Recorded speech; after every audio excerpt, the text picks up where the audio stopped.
রবিবার পাবেন নতুন নবম জাতীয় পে স্কেল পূর্ণাঙ্গ কার্যকর ৩ অক্টোবর। পেনশন ৮০% পর্যন্ত বাড়ছে। প্রথম আলো পত্রিকায় প্রকাশিত আজকের গুরুত্বপূর্ণ প্রতিবেদনটি সরকারি চাকরিজীবীরা সম্পূর্ণ দেখুন।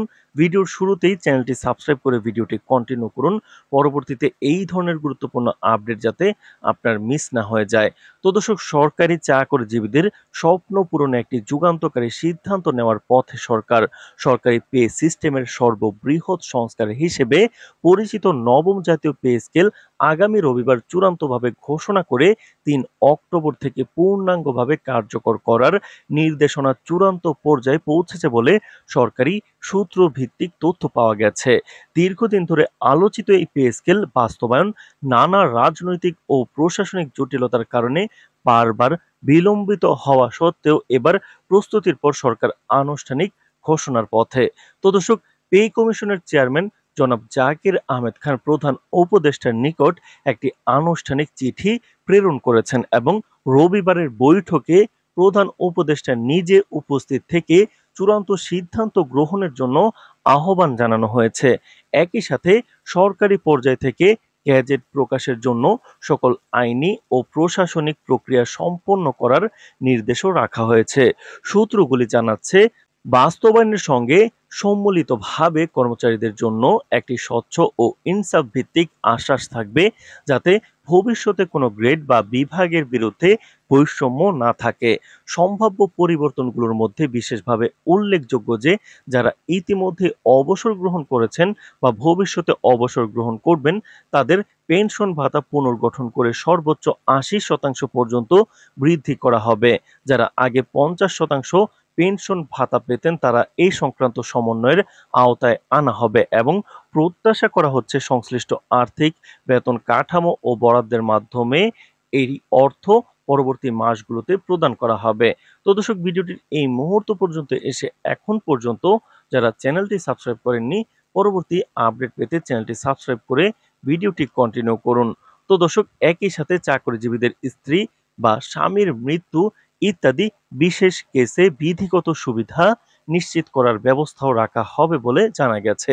সরকারি সূত্রে আরও জানা যায় যে, এমপিওভুক্ত শিক্ষকদের জাতীয়করণ করে নবম পে স্কেলের আওতায় আনা সংক্রান্ত দাবি সরকার এবং সংশ্লিষ্ট মন্ত্রণালয়ের আলোচ্য সূচিতে রয়েছে। যদিও এখনো এ বিষয়ে চূড়ান্ত সরকারি ঘোষণা পাওয়া যায়নি, তবে উচ্চ পর্যায়ের বৈঠকে এটি আলোচ্য তালিকায় গুরুত্ব সহকারে রাখা হবে বলে প্রত্যাশা করা হচ্ছে।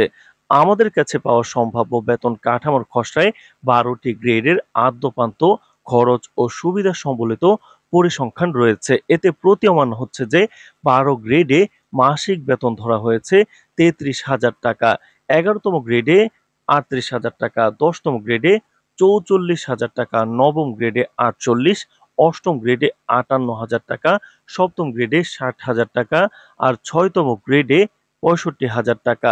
তো দর্শক, ৫তম গ্রেডে ৭০,০০০ টাকা, চতুর্থ গ্রেডে ৭৬,০০০ টাকা, তৃতীয় গ্রেডে ৮২,০০০ টাকা, দ্বিতীয় গ্রেডে ৮৮,০০০ টাকা এবং প্রথম গ্রেডের সর্বোচ্চ বেতন ধরা হয়েছে ১,০২,০০০ টাকা। তো দর্শক, উল্লেখ্য যে এইগুলো হচ্ছে প্রাথমিক খসড়া ফিগার। রবিবারের বৈঠকে এই সংখ্যা ও অনুকূল সংশোধনগুলোর চূড়ান্ত অনুমোদন দেওয়া হবে এবং প্রয়োজনীয় অর্থায়নের উৎস, বাজেট পরিবর্তন ও মেয়াদি বাস্তবায়ন কৌশল নিয়ে প্রয়োজনীয় সিদ্ধান্ত বাস্তবায়িত হবে। অর্থ মন্ত্রণালয় ও সংশ্লিষ্ট বিভাগগুলোর মধ্যে আর্থিক প্রভাব মূল্যায়ন করা হয়েছে এবং সরকার বলছে যে, এটি বাস্তবায়নের ফলে পর্যায় ভিত্তিকভাবে সরকারি বাজেটে ও সঞ্চয় পরিকল্পনায় সংশোধন আনতে হবে। তবে দেশের অর্থনৈতিক সক্ষমতা ও রাজস্ব ব্যবস্থার আওতায় এটি পরিচালনাযোগ্য বলে অভ্যন্তরীণ বিশ্লেষকরা আশাবাদ ব্যক্ত করেছেন। তো দর্শক, ভিডিওটির এই মুহূর্ত পর্যন্ত যারা দেখছেন, চ্যানেলটি সাবস্ক্রাইব করে ভিডিওটি কন্টিনিউ করুন, পরবর্তীতে নবম পে স্কেল এবং মহার্ঘ ভাতার সকল আপডেট সবার আগে পেতে। তো দর্শক, প্রশাসনিক স্তরে নবম পে স্কেলের বাস্তবায়নের সঙ্গে ছাড়পত্র, গ্যাজেট প্রকাশ, গ্রেড নির্ধারণ, বেতনের হার নির্ধারণ, পেনশন সমন্বয় এবং এমপিওভুক্ত শিক্ষকদের জাতীয়করণ এইসব বিষয়ের জন্য একটি বিশেষ ত্রৈমাসিক তদারকি কমিটি গঠন করা হবে বলে জানা গেছে, যাতে বাস্তবায়ন ঝুঁকিমুক্ত ও স্বচ্ছ হয়। সেই সঙ্গে একটি আপিল ও রিভিউ প্রক্রিয়া চালু রাখার নির্দেশ থাকবে, যাতে কোনো প্রান্তিক সমস্যা সৃষ্টি হলে কর্মচারীরা দ্রুত অভিযোগ নিবেদন করতে পারেন এবং তা সমাধানযোগ্য হয়। আজকের প্রতিবেদন অনুযায়ী ডক্টর মোহাম্মদ ইউনূসের নাম সংযুক্ত থাকায় আশা করা হচ্ছে যে সামাজিক ন্যায় ও আর্থিক স্বচ্ছতার দিক থেকে একটি উন্নত মডেল তৈরি হবে। তো দর্শক, নবম পে স্কেলের সকল আপডেট নিয়মিত পেতে চ্যানেলটি সাবস্ক্রাইব করে পাশে থাকুন। আজ এ পর্যন্তই। ধন্যবাদ।